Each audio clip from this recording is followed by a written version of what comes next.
Welcome, everyone. Thanks for joining us. I know that, late in the semester in April, it's tough to come to a lecture, so we really appreciate it. I'm Patricia Rosenmeyer. I'm faculty director of the Carolina Center for Jewish Studies. And it's my pleasure to welcome you to tonight's Keohane lecture with Brett Ashley Kaplan from the University of Illinois at Urbana-Champaign. This lecture series is organized by the provost offices at both Carolina and Duke, and we've already benefited from 2 visits by Professor Kaplan this academic year. So this is our 3rd and final lecture, which will again focus on Holocaust studies. Tonight's talk will give us a creative insight into historical fiction, looted art, displacement, and memory studies. I'd like to thank the provosts for selecting Holocaust Studies and Jewish Studies as the topics for this year's Keohane Distinguished Visiting Professor. This has created so many opportunities for our students and faculty at both Carolina and Duke. There's a great Duke contingent over there, including several classroom visits, many meetings with faculty, a career development session with grad students, and even serving as the co-hosts for 2 emerging scholars talks. It's been a wonderful opportunity for the 2 centers, the Duke Center for Jewish Studies and the Carolina Center for Jewish Studies, to collaborate and strengthen our connection. It's now my honor to introduce this year's Keohane Distinguished Visiting Professor. Professor Kaplan has a PhD from the Rhetoric Department at UC Berkeley and is now a professor and Conrad Humanities Scholar in the program in Comparative and World Literature at the University of Illinois Urbana-Champaign, where she also directs the initiative in Holocaust, Genocide, and Memory Studies. Her first books, Unwanted Beauty, Aesthetic Pleasure in Holocaust Representation, was 2007, and Landscapes of Holocaust Post-Memory, 2011, examine the Shoah's intersections with art and space. She then turned to questions of race and religion in literature and published Jewish Anxiety in the Novels of Philip Roth in 2015, and she's co-editor of a collection of essays in progress entitled Bluish, that's B-L-E-W-I-S-H, Contemporary Black Jewish Voices. Her first novel, Rare Stuff, was published to great acclaim in 2022, and she's at work on a second novel, Vandervelde Downs. Although I think on our walk over, you indicated there's a third novel in progress as well. But tonight we're going to get a little peek into Vandervelde Downs, which uses a multivocal braided structure to explore what happens when a famous painting by Velázquez is looted from a Jewish family in Vienna and may or may not have been hidden in a Vietnamese refugee center in England. Loss, displacement, and trauma arising from the Holocaust, the Kindertransports, and the Vietnamese refugee crisis are put into fantastical conjunction through Professor Kaplan's creative powers and imagination. And tonight we will get a preview of this wonderful work of fiction. So please join me in welcoming Professor Brett Ashley Kaplan for her talk today entitled Fiction as History, History as Fiction, a novel about Nazi looted art. Professor Kaplan.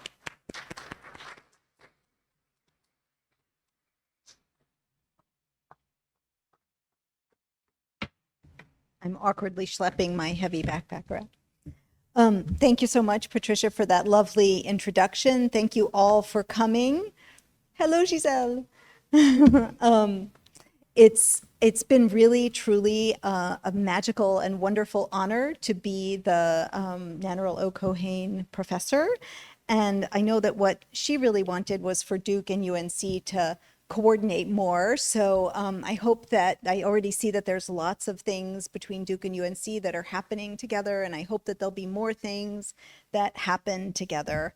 A lot of people put these visits together and put together very complicated itineraries for me. And I know it's a huge amount of labor to get them all together. So I'd like to thank Ed Ballison, and also UNC Provost Chris Clemens, Duke Provost Alec Gallimore, Amy Hertel, Patricia Rosenmeyer, thank you so much, Karen Gajewski, who is right over here, Laura Lieber, Serena Bazemore, who is amazing and wonderful and always on top of everything, Ellen McBain, Meg Atchian, and everyone else who has worked so hard to put these visits together.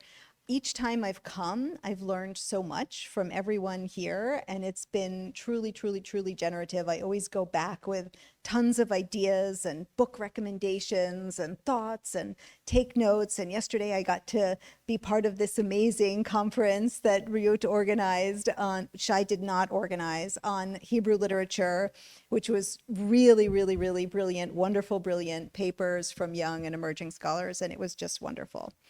So, how many people already heard the brief overview of the novel in one of the other talks? Not many, right? Just a couple. Oh, okay. So sort of half. Okay. So just very, very briefly, because I don't want to be repeating myself. This is a novel, as Patricia said, about looted art, and it tells the story of Poppy Solomon, whose mother is a survivor of a kinder transport, and it sort of traces what happens as she and, of course, the very dashing and lovely and slightly mysterious FBI agent, who you won't see in this bit, but you'll meet him in the rest of the novel, try together to find this missing painting. So here's the very beginning, which no one has heard apart from the people who've read it. So this is a little terrifying for me to read out the beginning of the book. October, and the sea of oranges and yellows in Tompkins Square Park did nothing to quell the rising doom mushrooming in Poppy's gut. She'd always been slightly prescient, could tell by a prickling in the back of her neck like a non-consensual tattoo. At a concert at the Knitting Factory, she'd had the feeling the violinist instrument would break just seconds before it snapped. Was it the twisted arc of a sour note, or an ability, however microscopic, to see the future? Some time ago, when she had received a letter from Bertrand van der Velde, she knew before she opened the slim gray envelope that it would change her life. In her tiny refinisher storefront on Avenue C and 10th Street, Poppy's prescience faltered. The piercing notes of the phone did not bring, as she anticipated, the landlord, but instead the slight crackle that indicated an ocean between them. Her grandmother Lily phoning from England, nearly breathless. She sounded as though she were speaking to Poppy from under the Holland Tunnel. "Poppy, have you read Adele's letter?" "No. What letter?" I opened it. I do hope you'll forgive me, but I posted it about a week ago. It should have arrived by now. Poppy, I need you to come home." Poppy could only hear muffled sobs. She waited, trying not to breathe. Lily inhaled, and the sound whirred through the long-distance line, spiking it with a sharpness that landed in Poppy's belly, a swell of fear. "Something fell through the greenhouse, glass everywhere. I was upstairs. I heard an enormous crash, louder than anything I could have predicted. At first, I thought it was an earthquake. Impossible. And then I thought perhaps it was a bomb. I hobbled out to the greenhouse, chasing the noise as quickly as my old legs would go. A piece of the chimney was lying at the foot of my camellia, but that is not nearly as important as Adele's letter." Lily's voice was too thin. Poppy's grandmother had always been like a warm black stone, heated on a beach and sturdy as hell. But even so, Lily had aged in the 4 years that her granddaughter had lived in New York, since Poppy had arrived in 1987 for grad school. Lily could not be, in the end, immortal. After Vera died so suddenly, Lily grew larger in Poppy's consciousness, expanding, but leaving ample room for the absent shape of her mother. Ringing off, Poppy moved a gummy rag aside and sat down on the scruffy bench. Her stomach felt punched in, a wad of dough hungering to rise, needing to be tamed. The studio smelled of stripper, French polish, and stain. Sharp. Poppy had given up on protective masks. They made her breathe like Darth Vader and, to boot, sweaty and pimply. She just accepted the assault on her lungs. At 26, she did not feel close to death. It was time for Poppy finally to go home, to the small provincial English village of Eden-upon-Tyne, to Lily's house, Blue Ridge. Poppy should have been there all along. At her grandmother's age, Lily needed a companion. Lily's voice, despite the crackling, despite the shock of the exploded greenhouse, was thinner than it ought to have been. Something was not quite right. What in Adele's letter could have unhinged her so? Lily was not particularly flappable. Poppy traced the sculpture of time, the better part of a century Lily had lived. Still so vibrant, a fighter. Silver white hair, skin like the underside of a butterfly's wing, but a strength in her that made her more Hercules than little old lady. Born in 1912, a Quaker, in Switzerland, moved to England to be an au pair for the questionable Eccles family, stayed forever after she married Ernst, adopted Vera, Poppy's mother, a frightened child off a Kindertransport in 1938, and now in 1991, living in Eden-upon-Tyne in the very house Poppy had grown up in. It was time, Poppy felt again, to go home for good. It was time she actually helped. The way change overcomes you, and in a crystal clear second, you know in the marrow of your bones. But certainty, as nearly all Poppy's certainties, doubled by doubt. Poppy looked around at her shop. She could pace from one side to the other in 6 steps, from front to back, 20. The furniture not quite refinished, the clients she would need to disappoint. A beautiful armoire, Italian, walnut, early 19th century, but badly nicked and desperately in need of her succor. She'd have to ring the owner and let her know she couldn't complete the task. A table, rich mahogany, but veneered and thus terribly difficult to work with. She was always afraid of breaking the thin crust. The legs of this one just a bit wobbly, so an engineering job as well as a refinish. And just then the landlord did phone. As she had predicted, he terminated her lease. He planned to open a boutique coffee shop by day, mini bar at night. He'd make a mint. He didn't sound in the least bit sorry to chuck her out like an old overcoat. She'd known he was a shyster, but options were few, and she had been lucky to find even this diminutive space to work from in the mushrooming bustle of the East Village. She locked up her studio for the last time, and as she began the short walk to her flat, she already mourned the loss of the city. The city was more than a location. It was a character. She had loved how Paul Auster had put it. New York was an inexhaustible space, a labyrinth of endless steps. One of Poppy's most delicious pleasures had been to wander the streets, to let her legs take her where they would, to dream up scenarios for what went on behind the illuminated windows. She could crisscross the lace of her rambles and hook onto a memory at any point, the city offering endless fodder for her ready imagination. In Eden, there was the High Street, the walk to the Commons and beyond, the fern-embellished downs, the slim, nettled path along the canal.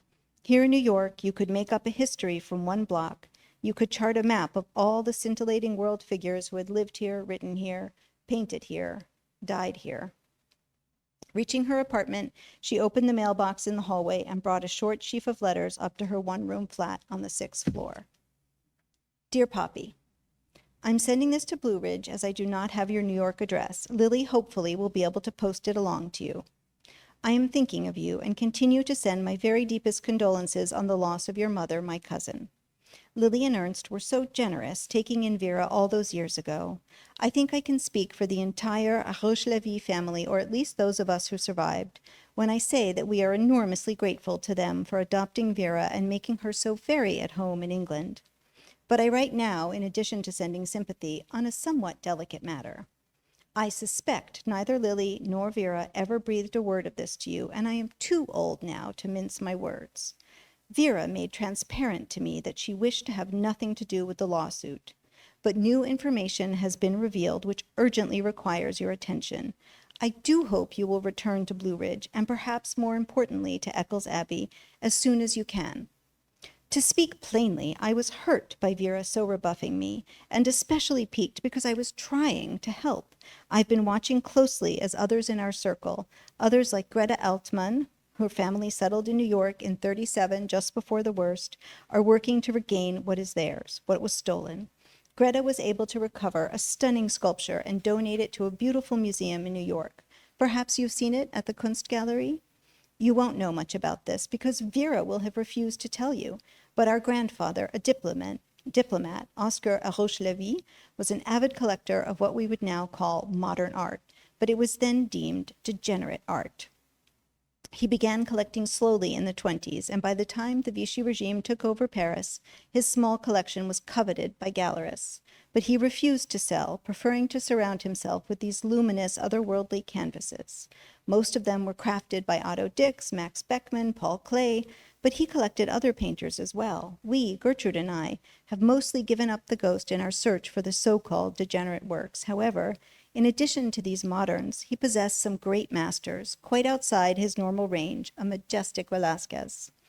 He was a French patriot, and even after Pétain took over, he had ultimate faith that France would protect him, and he even hung the French flag proudly during the early months of the Pétain regime. It wasn't that he was blind, far from it. It was rather that he felt the deep connection to France nurtured by a century of family ties. He sold his collection to the Nazi occupiers, and the sale was brokered by the collaborators who surrounded him. It was forced. He had no choice, and they acquired the paintings at insane prices, far below their true value.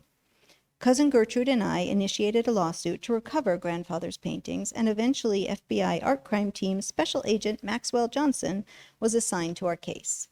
He is doubtful about the modern works because he cannot pick up any threads thus far about them, but he has a hint about the Velázquez, newly uncovered. Some time ago, he traveled from Washington, D.C. to Eden to interview Lily on the suspicion that she found out something, even if in passing, while volunteering at the Vietnamese Refugee Center at Eccles Abbey. Maxwell believes this case needs more information and would be strengthened if a younger member of the Roche-Levy family were to get involved. Evidence of the existence of the Velázquez portrait hanging possibly in England has surfaced in the testimony of a refugee who stayed at Eccles Abbey, where, of course, you with Vera and Lily volunteered during the period the abbey was converted into a Vietnamese refugee center. A painter, Mai Ledong, remembered seeing this portrait, or curiously, a copy of it, at the atelier of another painter, Arabella Montesquieu, whose patron was Bertrand van der Velde. I never understood your mother's resistance to joining this lawsuit. I hope now, before I die, that you will be able to work with Johnson to retrieve these invaluable paintings, especially the newly discovered Velázquez, his incredible portrait of Julio de Cervantes. In grief and sorrow, Adele. Poppy folded the letter in 3, pressed the creases down, then folded it again. She placed it carefully in her rucksack and sat heavily on her bed. Adele. Adele. Poppy recalled everything she could about Vera's cousin, one of the few stalwart survivors of what had been the extensive Roche-Levy family. Another cousin, Gertrude, had married and moved to Montreal. Others had perished in the worst imaginable circumstances in the camps. Others had died of old age abroad, broken. Some had taken their own lives to avoid the worst. Poppy had never met any of the survivors of her distant family, but she was aware that Adele and Lily corresponded for many years. Vera had written, Poppy was made to understand, somewhat curtly to Adele after the war, to inform her that she would like to remain in England. And later, Lily had taken up the thread, kept Adele informed of all that befell Vera. How could this new information help the case? Poppy had no idea there was a looted Velázquez among Oscar's lost collection. Who was this Johnson? Poppy was often unsure of next steps, but now, in her tiny apartment, looking out the window cross-hatched with black steel diamonds at the glistening street lamps below, she knew she had to get to Lily. A prickling had electrified the back of her neck. She made the phone calls, adding herself to the red-eye standby, telling her clients to come and pick up their furniture, lucky to be able to blame it all on the landlord, relieved not to have to tell anyone about the looted painting. She shoved all the belongings that mattered to her into her 3 deep brown trunks she'd picked up at the junk shop on the corner. They served as coffee table, shoe bench, and bedside table. She'd never been much into interior decorating, never sure she'd stay. She left the rest of her stuff where it lay, a letter to her home landlord perched on the spindly table, breaking that lease, explaining that the trunks would be collected by the freight company, locking the door, slipping the keys under the crack of her neighbor's door. She knew he'd help with the trunks. He was a friend, with ample benefits. The end of her life in New York came so quickly. It should matter more, she thought, and she should have more unsaid goodbyes. But locking the door and flying away was all it took. She didn't bother to bid farewell to the small collection of fuck buddies she rotated between. She didn't bother to say goodbye to her fellow classmates from when she was a failed doctoral student at the New School, working on aesthetics and the Nazi obsession with art. She'd started a project, grandly called the Aesthetic Solution.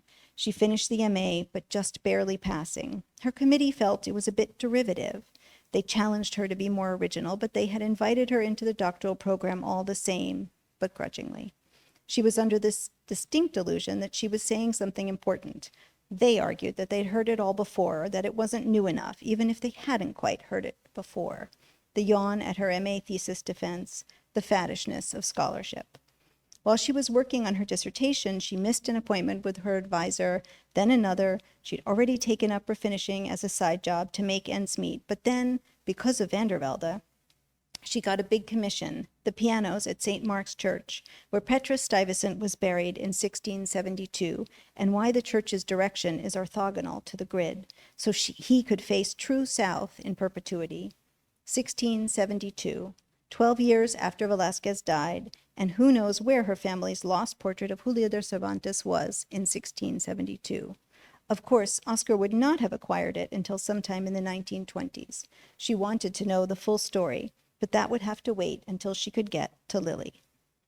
The commission at the church meant no time for research. She just ghosted the new school and settled in her tiny studio, taking in new furniture and then wheeling her portable refinishing box to the church every day for months. She'd never formally resigned from the university or told anyone why she wasn't pursuing a doctorate, but the ideas she'd begun thinking about took hold. She never forgot. And art looting was so widespread. It's foolish to put it that way, she thought, always second-guessing herself, but it's ancient, global. Rome, 70 CE, the temple destroyed, and that image carved in stone of the Romans taking away the menorah. 1860, the Opium Wars, the Summer Palace in Beijing burnt to the ground after French and British troops gorged themselves to bursting on Chinese art, China still wanting its zodiac heads back. The fabled Amber Room, built insanely with walls covered in amber, looted, lost, no one knows where. The Benin bronzes, stolen by British forces in 1897 and now found in museums and private collections everywhere. Vast sculptures and sacred objects stolen from Vietnam during the war and housed in Asian galleries in the West. Terracotta plaques with Yakshi nature spirits, their intense faces as if mortified by their surrounds. Some returned, others languishing in England and elsewhere. The intensity of greed. But for the Nazi regime, the power aesthetics held over political choices was vaster than could be accounted for. Walter Benjamin, so brilliant, the logical result of fascism is the introduction of aesthetics into political life. This summed it up so poetically. Why, Poppy asked over and over, why was Nazism obsessed with art? The mania for looting, including stealing from her extended family, the degenerate art show, the endless policy-making and policing of art. Poppy had written a review of a show about degenerate art at the Kunstgalerie, published in the student newspaper, and she felt this Nazi obsession with art had not yet been adequately explained. She knew this was at the basis of the genocide that nearly took her mother, that had destroyed the big family she could never know. No, it should not have been easy to leave New York after 4 years, and yet this chaotic, wonderful city was never quite home. Home, an unstable, impossible idea to begin with. Who really was at home? She thought of Robin Wall Kilmer's question, quote, what happens when we truly become native to place, when we finally make a home? Where are the stories that lead the way, end quote. Perhaps Poppy inherited a crooked center from her mother. It should not have been so simple, and yet for her it was, the end of an era marked by a mobile kaleidoscope of lovers, no one sticking. Poppy never wanted more than casual. The only one she might have caved for, Andre, a graduate student at Columbia who lived in a little green-floored studio a few blocks away, didn't last more than a couple of weeks. He wanted more, she pulled back. It was over, leaving her indelibly stained with the first heartbreak she'd allowed to snowball. Lily had asked her playfully in happier times when she planned to marry. You're so lovely, Poppy. Why have you not found your prince? At this, Poppy would blush. She never felt lovely, and she liked being alone, found that she only ever craved a good shag. Her grandmother, married to Ernst for more than half a century, could have no way of understanding this. Ernst, who was quite a bit older than Lily, had died in 1977 of a stroke. Lily, remarkably perhaps, had led a full and vibrant life all these years as a widow. She spoke of Ernst, but she carved a life for herself in Eden. Poppy remembered Ernst as a calm man who always smelled of flowers, a mix of lilac and rose from the florist shop he ran. Lily's life had mainly unfolded in one place, at Blue Ridge, where she'd come at the age of 22 when she married Ernst, where she'd raised Vera, and then, after the break, where Vera had returned with her young child. Surrounded by uprooting, Lily was firmly rooted. She was the sun to the little moons of Eden upon Tyne. Everyone in the town looked up to her, knew her. She might as well have been mayor. It was Lily who led the charge to transform the decaying Eccles Abbey into a Vietnamese refugee center. It was Lily who'd arranged the meetings, written the letters, gotten all the ladies to convince their men for once to do something. It was Lily. After sleeping badly on the cheapest red-eye she could find, Poppy boarded the train from Manchester Airport to Eden, the beleaguered trunks to follow later by a shipping container. On the train, the chugging making her sleepy, dreamy, the pattern of the sun dappled with the changing scenery. Every train trip reminded her of her mother's journey in 1938 from Vienna to England. Poppy had read some of the memoirs by Kinder, and she knew that many of these children were adopted, some of them, many of them, yes, into loving homes, welcomed with open arms. But others, well, for others it was just hell. They were better off in England than they would have been in Austria or Germany or Czechoslovakia, certainly. But they were frightened and lonely, and often their saviors grew tired of them. Some shuttled around from foster home to foster home. Poppy really couldn't know how many were happy and how many miserable, or what percentage suffered a mix of conflicting emotions, holding all the best and worst together in their small frames. When declaiming about the Kinder transport, Poppy thought, as the train window revealed minute hills, winter ragged, dappled with grazing sheep, people want to color it one way or the other.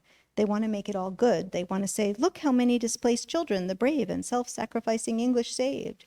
Or they want it all bad.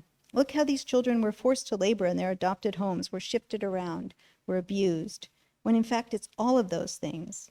It's irrefutable that many selfless English families who were barely scraping by on the eve of war took in an extra scruffy mouth to feed. These families would soon be contending with rations, with blackouts, with the real and present danger of German bombing. It was not a natural time to be open-armed and generous. Some of them were doing their duty, some had families, some were Jewish, others thought they could handle it, and then when the terrified, seasick child arrived in their homes, they wondered, what were they thinking? It's a mixed bag, and summarizing is not possible. The evil and generosity of humans. Reading the memoirs, Poppy understood that the survivors lived in multiple times, places, and languages. A straight arrow couldn't always shoot. She wished Vera had written a memoir. She wished she'd asked her mother more questions before it was too late. From the train, Poppy caught a glimpse of Eccles Abbey. It always appeared so suddenly, as if it were alive, jumping into one's visual field like a jack-in-the-box. Poppy wasn't sure how she felt about returning to the Abbey after more than 10 years. She remembered Mai, a young mother then, and now a painter and art critic living in London with her husband, a structural engineer. Poppy remembered others from the center, Mr. Hun and his wife and 3 children, all younger than her by quite a bit, but all avid members of the Ball on a Stick Club. Poppy was then a brown-haired tomboy, despite Vera's efforts to get her to grow her hair long, or heaven forbid, as Vera would say love-mockingly, wear dresses. Poppy became as good friends with the 3 Hun kids as she could, given their linguistic differences. They managed in their school French to find common ground, but mostly they played tennis, ran around, and explored the warren of interconnected tunnels under Eccles Abbey. These tunnels had sprung a well of research in college. It turns out, Poppy discovered, that England is riddled with tunnels, some infamous and others completely obscure. In Cornwall, tunnels more than 3,000 years old snake below the brown earth with no known reason for origin. In Liverpool, a huge conglomeration of tunnels became a giant waste dump, only recently excavated by eager volunteers. A secret passage between the House of Commons and Westminster Hall had been boarded up, but when it was discovered, the 19th century workers had left their signatures as graffiti on the wall. One heard stories of houses going up for sale only for the owners to espy secret staircases leading down to the garden from the master or mistress's bedroom. Poppy had seen photos of some of these tunnels, and they were a claustrophobe's nightmare. Thick walls dotted with moss, darker than a black hole, narrower than your arm span. Yet the tunnels under Eccles Abbey were wide and opened up to chambers in some spots. The stone was light, and somehow there was a strange illumination that kept them from becoming completely dark. Poppy wasn't entirely clear about all of the details of how Eccles Abbey became a Vietnamese refugee center, but she did remember that at first the local authorities wanted nothing to do with this slapdash group of refugees from Vietnam, people who were seen unkindly as an American problem. But the community rallied. Lily and Ernst, Vera, and scores of others signed petitions and put forward a case on humanitarian grounds. It helped that Vera had been on a Kinder transport. her survival a natural bridge between refugees from the last World War and the boat people, as the press would have it. Eventually, the locals who supported the Vietnamese migrants carried the day and won. The community of Eden-on-Tyne framed the victory as a triumph of Christian principles, and Poppy heard murmurings from Vera about how the tiny group of Jewish residents of Eden had stood on their heads to get this refugee center built. Christian principles.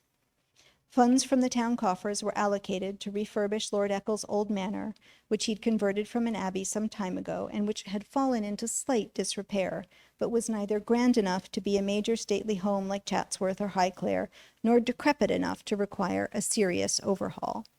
Poppy had been enormously impressed as a teenager with how efficiently the busy bees in Eden managed to put everything in place to get ready for the boat people. It wasn't as if these machinations and plans and fights were kept from her and Thomas, the neighbor's boy, a bit older than Poppy. Far from it. The kids were just part of it all, like the furniture. If she wasn't running around in the brambles with Thomas when the adults were having meeting upon meeting, Poppy either made them endless cups of tea or sat on the sofa with one eye on a book and one eye eavesdropping when it wasn't achingly dull. No one in their little English village was Vietnamese, so there were no personal connections between the village and the rising numbers of people who sought safe spaces. In her less generous moments, Poppy viewed the townsfolk as do-gooders or busybodies. But now, years after she ran around with those kids at the manor, she was beginning to see that Vera and Lily and everyone who helped had been selfless and caring, and maybe there actually is good in the world, and maybe it's high time her typical ironic distance be folded away and tucked behind a cupboard. The tinkling of the keys, the shuffling of paper as the conductor walked through the sparsely populated train woke Poppy out of her reverie. Eden-upon-Tyne, ladies and gents, Eden-upon-Tyne, coming up in about 3 minutes. Poppy walked the short way from the station at Eden to Blue Ridge, the gravel below the wheels of her little case crunching. She let herself in, as she always did, finding the key on the nail just to the left of the door, inside the ruined greenhouse where the light moved through the leaves and the air was dense and wet, breathing in the past as if it could be transposed on the now. She stood in the remains of the greenhouse gathering herself. Behind her, Lily's camellia tree bloomed, its delicate red flowers hanging on, thinning, trembling as if afraid of falling, and slightly translucent. In Poppy's mind, the film reeled that involuntarily played each time at the very moment when she returned to Blue Ridge and inhaled this special greenhouse, the very place where she was most looking forward to being as she imagined what it would feel like to return home. But now the greenhouse lay shattered at her feet, and the film caught and choked for a minute before playing. When she was little, she and Thomas would scrunch in under the white, thickly painted slats where Vera grew plants, herbs, the occasional carrot, and once a vain attempt at a fig tree that never lasted. Red geraniums every spring, each tiny petal singing its own fiery song. As they hid there one bright, unusually cloudless day, she was maybe 6, Thomas 8, Vera came in to water the plants. They jumped out, squealing as the water landed on their noses, made rivulets down their hair. Their laughter filled the glass house to bursting. "You nearly made me drop my watering can," Vera exclaimed. "You monkeys, whatever are you doing under there?" It was a rare moment of insuppressible joy, and it captured Vera, became the coded memory of her for Poppy. Vera struggled so much, clawing against the loss of the past to keep memory at bay, doubly broken from the war and then broken by Poppy's father. Then through all of that, she'd rally as she had then, and Poppy would feel her transferring something that might only be described as light directly into her, as if she were pouring it. Now glass from the roof lay thickly on the brown maroon tiled floor. So much broken glass, so much broken. Each shard of glass held a reflection of the darkening sky, a hint of orange or pink, the variegated surfaces catching myriad colors. Lily opened the door to the house, dropping her cane long enough to place Poppy's face gently between her hands and lock eyes. She seemed to be scanning her granddaughter for vital signs, as if it were Poppy and not she who might need help. "My darling girl," Lily finally said, "I've wanted you to come home for so long now.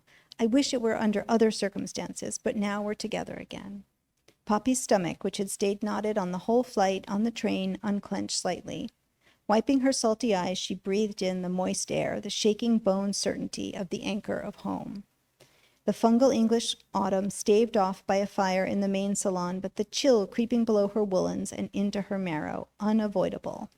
Almost immediately, in anticipation of the damp winter ahead, as she followed Lily into the kitchen, Poppy missed the overheated, steaming interiors of her New York winters, naked, or nearly so, inside as the snow piled on top of dumpsters. Here at Blue Ridge, the familiar sounds. Despite the chill, the birds cawing rhythmically, telling their stories, the smell of damp, a lemon wood polish, some burnt toast shards hanging in the air, freshly baked. The capacious cream house, stained glass small windows, it never seemed to change until now. She'd been back to Eden every summer since she'd left to go to graduate school in 1987. Been there for Thomas's wedding to Sharon, the birth of their twins, her mother's funeral. In the warm kitchen, granddaughter and grandmother sat at the table, an aching tray of tea and freshly baked baps ready. Lily knew those were Poppy's favorite. Lily, you look so well. You're a marvel, really, despite this. Can you say more than what Adele said? And who is this Johnson? And how come you never told me he interviewed you? Anna Velasquez? Seriously? Yes, well, uncanny, really. Mr. Johnson rang me up, let me see, about 2 years ago now, and he came here to Blue Ridge, and we chatted in the library, naturally. He made recordings, you know. He seemed to think that Bertrand had something to do with the theft of the Roche-Levy painting. Mr. Johnson suspects Eccles Abbey is somehow involved. I do believe we're going to be spies. Isn't it thrilling? But I'm so tired, dear Poppy. I feel 190. We need your strength. The last thing Poppy felt was strong. Vera had always carried all the things, ephemeral and physical. She had leaned on her mother, gone, taken. Lily had been able to lean on Thomas and other generous members of the community while Poppy had escaped to New York. And now they all turned to her, expecting strength she knew she didn't possess. She could only fail. Fail like she'd failed to finish her doctorate, like she failed to find a prince, like she failed to complete the refinishing she'd left undone in New York, like she failed at everything. Poppy poured more tea and looked quietly into the swirling cup. 2 years earlier, at the pin-drop quiet funeral parlor just off the high street, Vera's hands like crumpled origami paper, her bomb-blasted face ghoulishly made up to look alive, embalming the most curious of preservative arts, her mother's rouged cheeks brighter than Poppy had ever seen them. With a chill, Poppy desperately hoped never to see Lily in the same way, but... Now, in the kitchen, Lily paused, sipping tea, regarded Poppy. "You're thinking of Vera. How did you know?" "It will be quite an adjustment coming back here, this time to stay. I was worried you were gone for good, you know? And you didn't come home after you left the university. I am enormously glad you're back, my dear, and I don't fully understand why you went so far." "Vandervelde? I beg your pardon? Didn't I tell you? Bertrand suggested the new school. He'd settled in New York City in a grand apartment on the Upper East Side, packed to the gills with art, and he thought I'd benefit from the new school. He said it was the University of Refugees, that they would understand me. He wrote me a letter. Before I opened it, I will never forget this. I was standing just there, in the greenhouse. There was a shaft of sunlight, and I picked up the post. I felt a prickling sensation, you know, the one I get when the future seems apparent to me.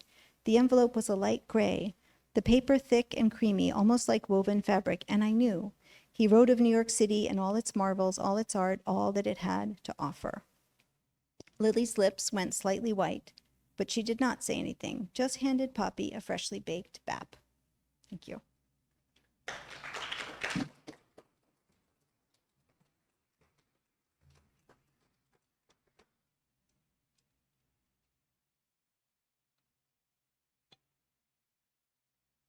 Thank you so much for that amazing, amazing reading from the novel. It's really a premiere. And I think you said you'd be willing to answer questions. Yes, absolutely. Or your comments. So the floor is open.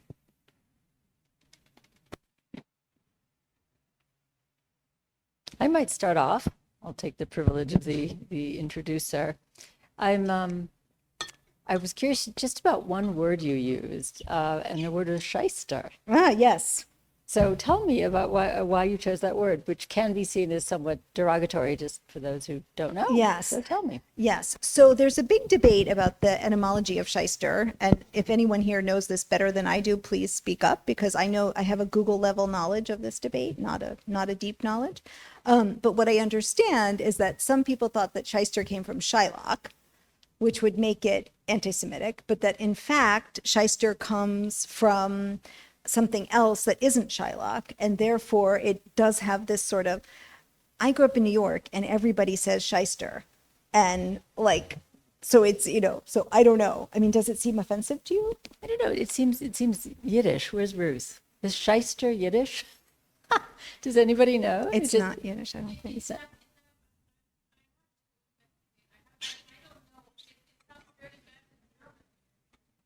Ah, really?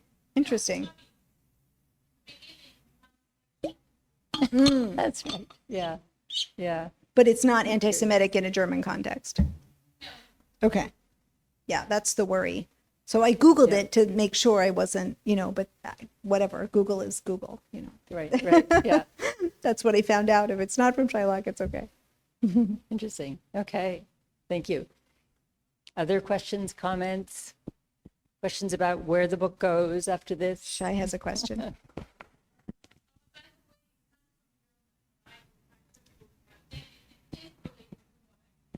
Oh, okay. So it's okay then. It's not fine. Okay, fine. It was a very common word in New York City. It's all, So I'm wondering about the past, not about the future. You said the setting is so beautifully done, and I was wondering, it doesn't make really sense historically when you talk about, you talk about the French family, but then the Kindertransport, which is not, as far as I know, Yes. did not deal with French territories. You talk about Arush Levi, which is a North African name. Again, I'm wondering how much North African Jews were involved in French politics in the metropole during that time. Is this intentional? This kind of pushing against our history? Yeah. So this is not explained in this part, but I guess maybe it should be. So later on, Vera has a memoir, which I read part of in the very first one. And she explains in her memoir that even though it was 1938, she's from Paris, but they went to cousins in Vienna.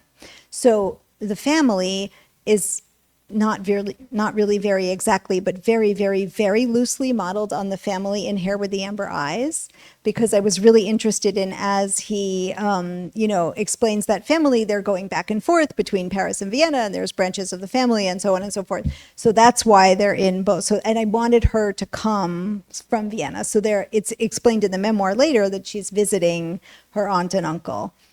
Arosh Levi I just made up as a name. So if it's North African, that was not like intentionally North African, meant to signal North Africa. It was just meant to be like a reasonably plausible name, but maybe I need to change it. Okay. I was just trying to find a name that wasn't real, because a lot of I didn't want it to be, because it's not a real family. So I was just trying to like find a name that could plausibly fit this family. I mean, the Levy part is not, but the... Yeah.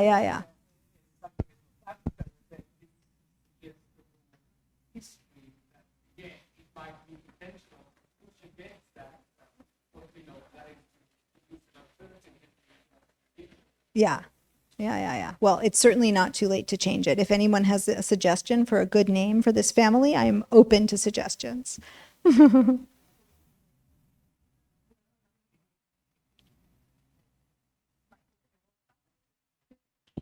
But it is a North African name. Yeah. Okay. Another question.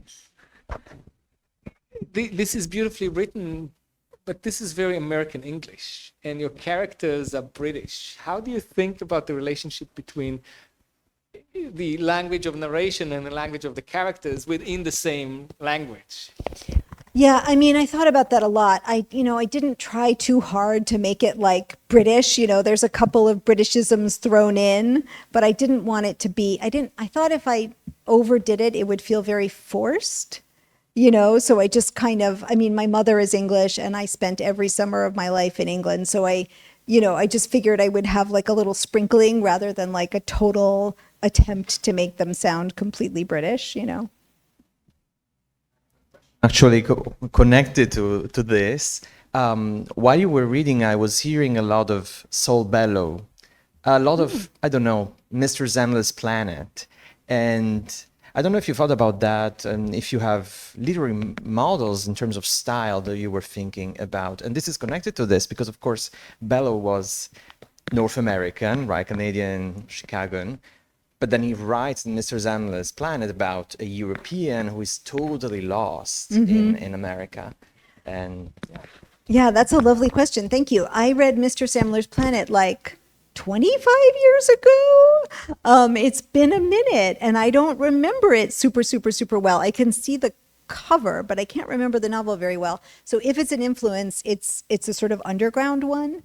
There's lots of much more obvious influences. I think very, very obviously, I've been hugely influenced by Vege Zewald, who sort of gave us academics, I think, license to import a lot of ideas into fiction and like make that part of the fiction.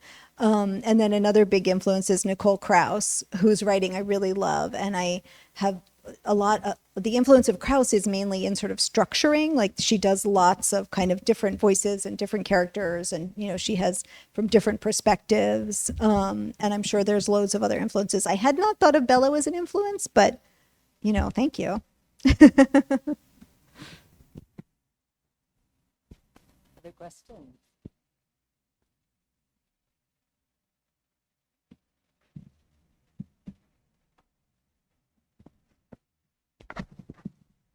Thank you so much for the great reading. You used wonderful language. I have a question. The connection, or is it an implicit connection that you're drawing between the refugee status of what happened in Vietnam to the Shoah? And if you could delve into that a little bit more. Yeah, thank you for that question. So it occurred to me, so when I was 11, I volunteered at a Vietnamese refugee center in provincial England, which is sort of the core idea for where this totally fictional story comes from.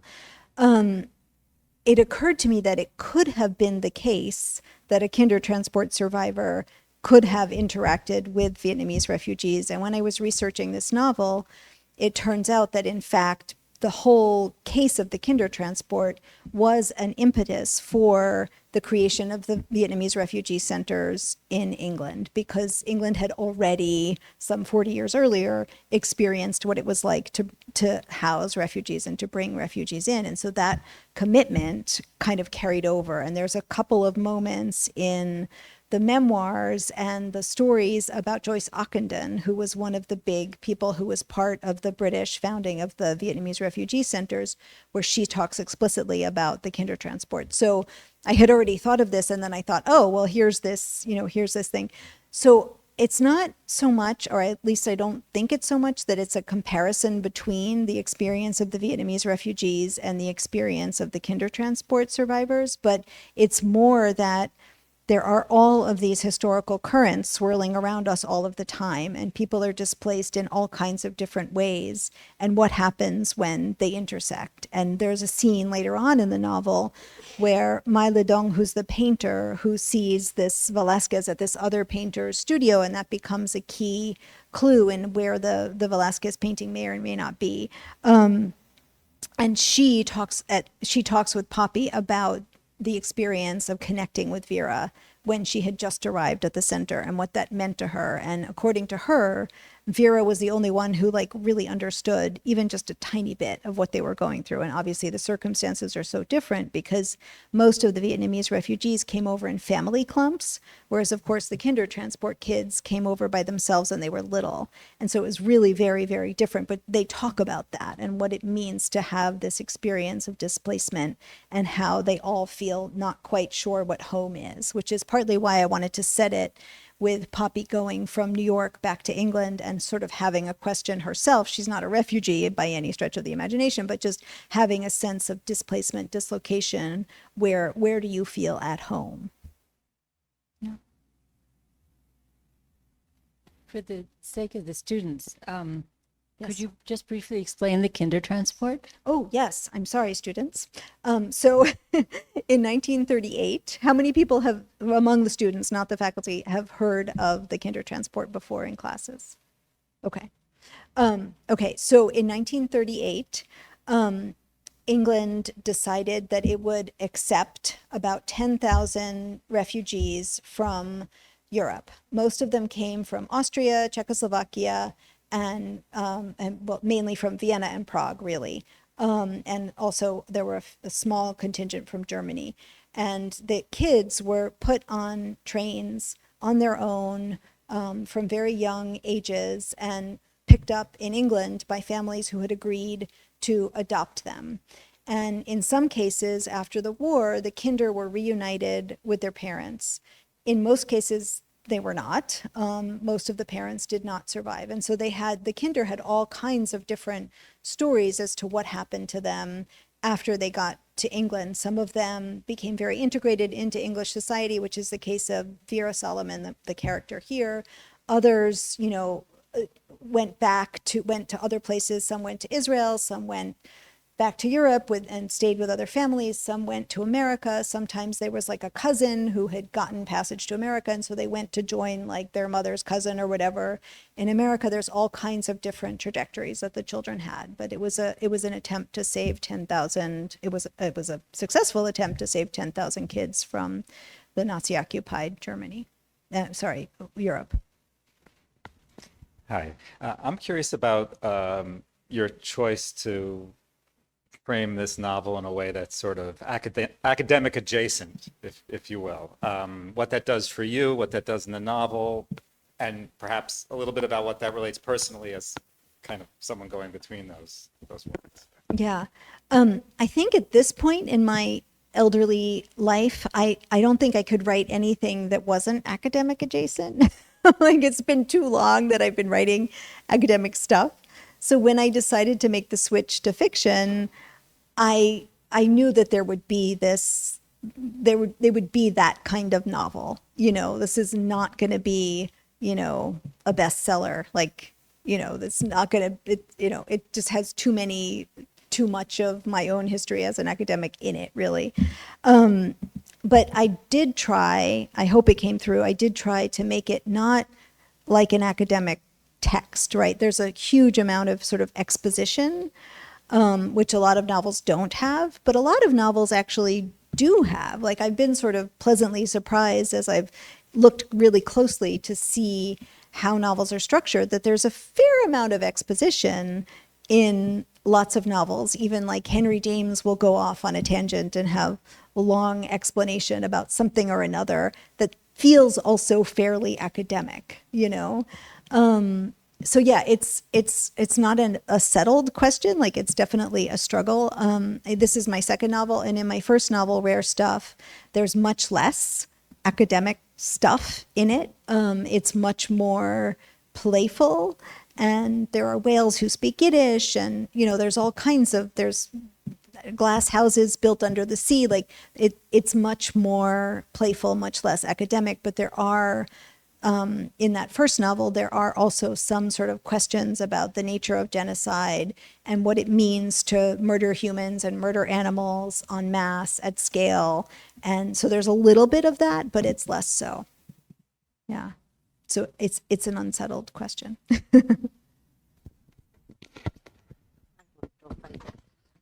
Okay. In your research, did you look at the art that's been reclaimed, refound in the last 10, 20 years, like the Ackland and the North Carolina Museum and all the New York Times articles? I followed them because my dissertation, doctoral dissertation, includes a play called Degenerate Art. And it was a play done at the Irondale Theater in New York. Uh-huh. And then after that, it seemed like everybody was finding art, Yes. all over the place. Yes. So Yes, I'm yes, yes. I'm curious about your research for that. Yeah, yeah. So I've done a ton of research into looted art, and it is really interesting that there was a case recently, which I talked about in my last of these lectures, at the Auckland Museum, where they were able to return to the original owner a piece of art that had been looted, and they didn't know it wasn't in the provenance. And so there's a lovely picture of the director of the museum shaking hands with the family, and that art was restituted. So that's a lovely success story. It's not always so clean and easy. And after my lecture last time, a man and his daughter came up to me and they said, "I have a story for you." And so we set up a Zoom interview, and they told me at great length, and it was an amazing story about their family's story of recovering two watercolors that had been looted from, it was either his father or his grandfather, I can't now remember, and all of the ways in which they brought them back. So there are a lot of local stories, and there's a ton of stories, everywhere in the world where people are struggling to reclaim their lost property. There's a wonderful film called Woman in Gold, which stars Helen Mirren, one of my favorite actresses. I adore Helen Mirren, and tells the story of how the Adele Bloch, the portrait, Klimt's portrait of Adele Bloch Bauer was brought back to Maria Altman, who was Adele Bloch Bauer's niece. Is that right? A relative of Adele Bloch Bauer's. I think it was her niece. It's been a while since I saw Woman in Gold, but there's lots of it. I don't know the Degenerate Art play, so thank you for that. Yeah. I just saw One Life at the Chelsea last week. Anthony Hopkins. Uh-huh. 659 children. So it's a film about the Kindertransport. Okay. It was just 9 trains. The last train was the day that Poland was invaded. And so the last train, kids were sent back to their homes. But the other ones reunited, and it happened after like a TV show in England in like the 1980s and 90s, and then all these people. Uh-huh. 106. The survivor. Oh, who brought them over? Oh, wow. Okay. Yeah. Okay, great. Thank you. I'll write that down.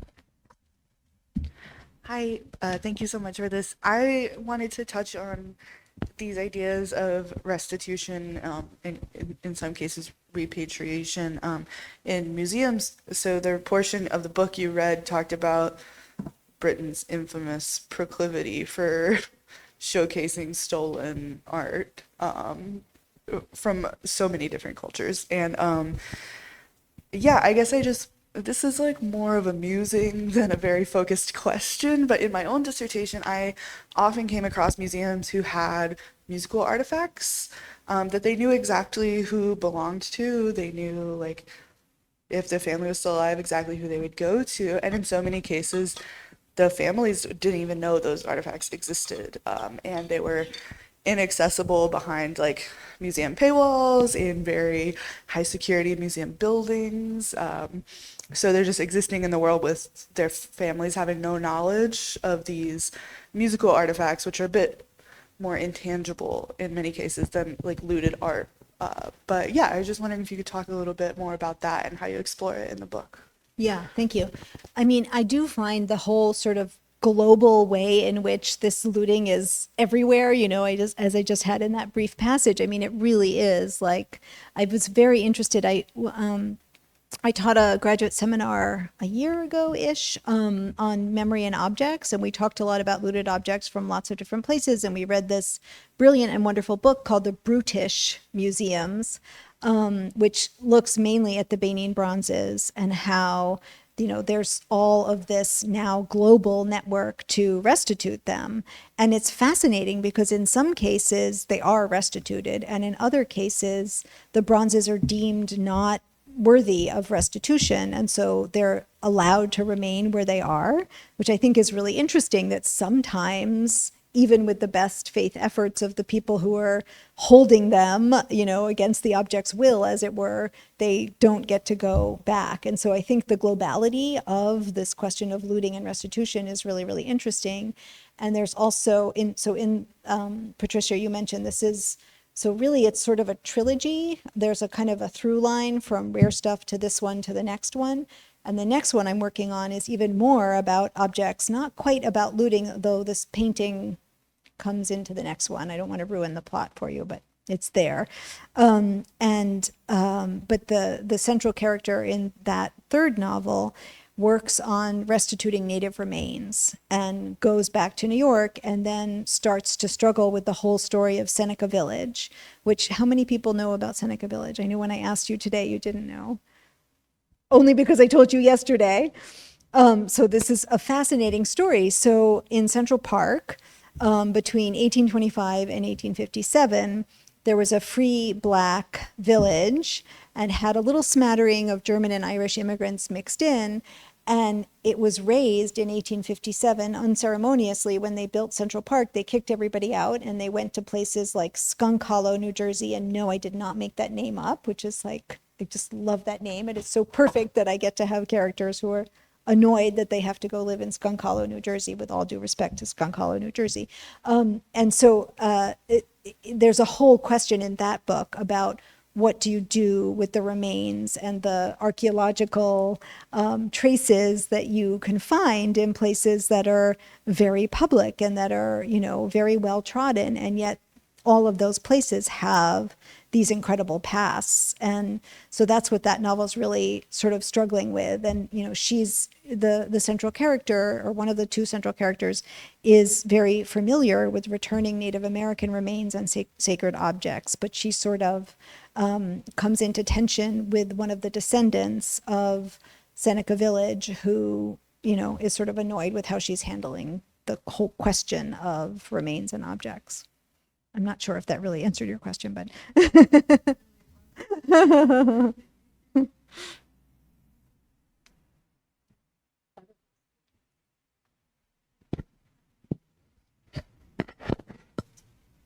Well, I think we've made you work very hard this evening. I'd like to invite everyone for a reception outside in honor of Brett Ashley Kaplan. And please join me once more in thanking her for all her visits, and especially tonight. Thank you.